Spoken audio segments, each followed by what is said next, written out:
La nuit du 20 octobre 2006 devait être une soirée comme les autres. Un groupe d'amis d'Origny-en-Thiérache, du côté de Maubeuge, se rend à la bûche pour fêter un anniversaire. Ils sont venus à 15, mais l'un d'eux ne repartira pas. Vers 4 heures du matin, Antoine Tomzac, 18 ans, fait un malaise. Convulsions, vomissements, peu à peu il se raidit et perd connaissance. Ses amis le sortent et les videurs le maintiennent à l'extérieur et font circuler amis et curieux. Et puis rien, et 30 minutes plus tard, toujours rien ne se passe. Après cette attente aussi longue qu'irresponsable, ses amis l'emmènent tant bien que mal à la clinique Notre-Dame. Trop tard, Antoine décède sur la route, peut-être d'une simple déshydratation liée à une surdose d'ecstasy.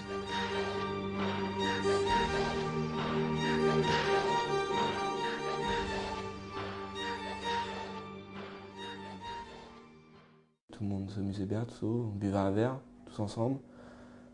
Et puis après, il y a eu l'histoire de drogue, quoi. Qu'est-ce qui s'est passé? Qu'est-ce qui s'est passé pour Antoine? Antoine a consommé d'ecstasy.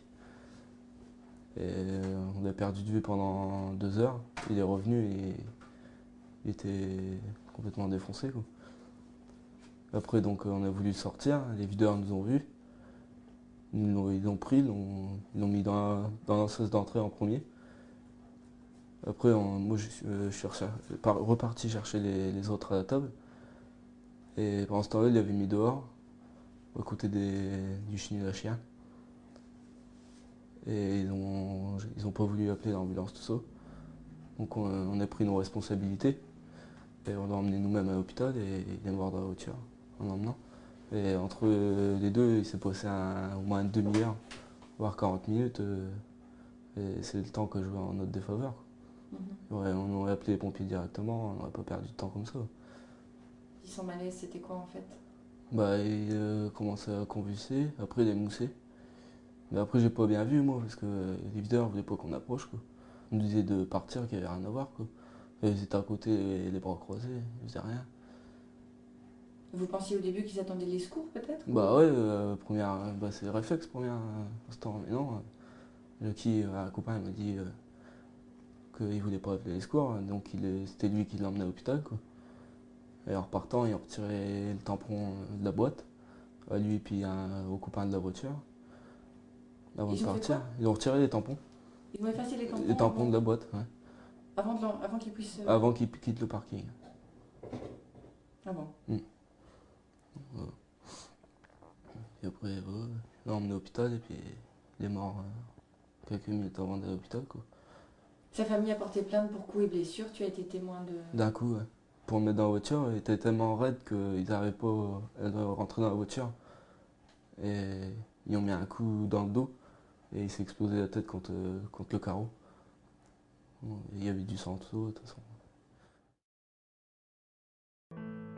Antoine Tomzac n'avait pas le profil d'un toxicomane, il était même plutôt loin du cliché. Le jour de son décès, il avait suivi comme d'habitude ses entraînements de football et de tennis de table. Ses études se déroulaient bien, il avait une petite amie, bref, l'horizon était prometteur. Antoine aurait-il pu être sauvé? Cette demi-heure d'inaction lui a-t-elle été fatale? La question pour l'instant sans réponse hante continuellement ses parents et ses 2 frères. Quand quelqu'un fait un malaise, on appelle les secours. Mais on laisse pas un enfant, en plus il faisait très froid, et on laisse pas un enfant couché sur le goudron en train de faire un malaise. Il paraît que c'est des professionnels ces gens-là. Et c'est pas normal, on ne laisse pas un gamin mourir comme ça sur un parking. C'est pas humain, quoi. La prise de drogue, ça c'est... C'est une bêtise. C'est une bêtise. Mon fils, il l'avait jamais fait avant, et puis il a voulu faire comme tout le monde, quoi. Il a voulu essayer une fois, mais le problème c'est que c'était la première et la dernière, quoi. Malheureusement, il aurait pu être sauvé si on avait appelé les secours. Il prenait pas les conséquences de ce qu'il faisait, quoi. Enfin, ça n'excuse pas ce qui s'est passé ensuite. Et puis en plus, la bûche, ça s'est réputé pour ça, hein. C'est vraiment, d'après des enfants, la plaque tournante. Là, bon, on est sollicité tous les 2 mètres, hein. Et même sur le parking. Votre plainte, vous allez la suivre? Ah oui, je ne laisserai jamais tomber, hein. On ne tue pas un enfant comme ça, hein. savez, Anthony avait 18 ans, c'était pas...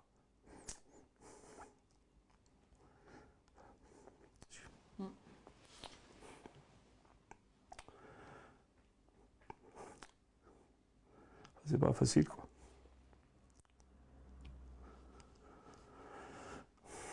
Comment se passent les journées depuis? C'est très dur.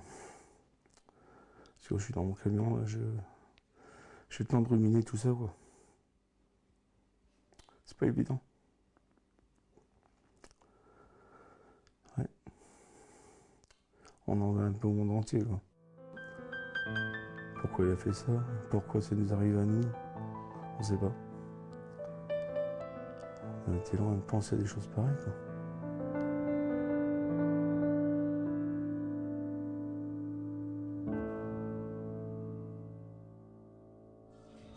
À la suite de cet incident, nous avons contacté la bûche. Son patron ne veut pas s'exprimer publiquement sur le sujet. S'il considère cet accident comme catastrophique, il n'en prend aucune part de responsabilité. Selon ses propos, il ne tolère pas de stupéfiants dans son établissement, qu'il entend d'ailleurs gérer avec professionnalisme. Du côté de la clinique Notre-Dame, on est bien sûr tenu au secret professionnel, mais les urgentistes reconnaissent que le phénomène ecstasy a une ampleur et une fréquence inquiétantes. Tous ces consommateurs inhabituels n'ont pas toujours connaissance de ce qu'ils prennent. Et il y a également ces dernières années un phénomène beaucoup plus complexe et dangereux de polytoxicomanie. Donc on ajoute à la prise de drogue la prise d'alcool en plus. Et la prise de drogue, c'est parfois des pilules qui sont prises dans lesquelles il y a plusieurs composants. Et là, ça devient parfois dangereux. Dans quel état arrivent en général ces patients particuliers? Les drogues qui sont très sédatives vont progressivement mettre un patient qui va être somnolent, qui va entrer dans le coma, qui va respirer de moins en moins vite et qui à un moment donné va s'arrêter de respirer. Ça, c'est une présentation, par exemple, comme j'ai dit, de tout ce qui est héroïne ou dérivé morphine.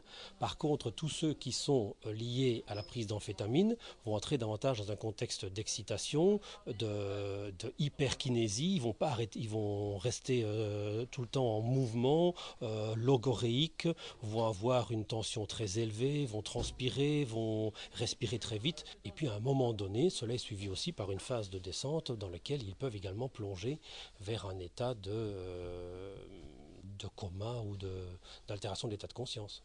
Jusqu'à la mort, peut-être. S'il n'y a pas intervention, si la dose a été extrêmement importante et qu'il n'y a pas d'intervention, ça peut évidemment aller jusqu'au décès. Oui. Pour l'année 2005, la demande en ecstasy a été évaluée à 15 millions de pilules, soit plus de 250 000 pilules déversées chaque week-end sur l'ensemble du territoire. Les saisies effectuées en Hainaut sont envoyées à l'IPHB de Mons, Institut provincial d'hygiène et de bactériologie. Ces pilules d'apparence si anodines et inoffensives, une fois passées au crible des machines, dévoilent alors leur vrai visage et leur composition surréaliste. Ecstasy bien sûr, mais aussi lactose, sucre ou encore si moins de rejointoyage, talc, plâtre ou encore stérate d'argent, un liant généralement utilisé pour fixer les peintures des carrosseries, et la liste s'allonge jusqu'à l'écœurement. Entre 2h et 4h du matin, l'ennemi d'Antoine Tomzac a changé de nom. Son insouciance a laissé place à l'inconscience des autres et la fougue de sa jeunesse a été balayée par un terrible mépris de la vie.